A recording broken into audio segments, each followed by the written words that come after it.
A step-by-step guide on how you can switch to Google Ads expert mode. First, you need to open up the Google Ads website, so just go search for Google Ads and log into your account. And here's how we switch to expert mode for new accounts. If you're setting up a Google Ads account, Google may initially place you in smart mode, which simplifies the campaign creation. To switch to expert mode during the setup, after answering some initial details, you'll see an option at the bottom of the page saying switch to expert mode, and you want to click on that to access all features. If you want to switch to expert mode for existing accounts, if your account is already created and is in smart mode, you want to click on the tools icon, which is going to be in the top right corner of your Google Ads dashboard. In the drop-down menu, you want to scroll down and look for switch to expert mode. Click it and your interface will switch to expert mode, unlocking all of the advanced features.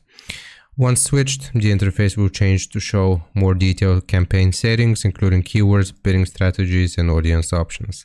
Hope this helps. Leave a like and sub. I'll see you next time.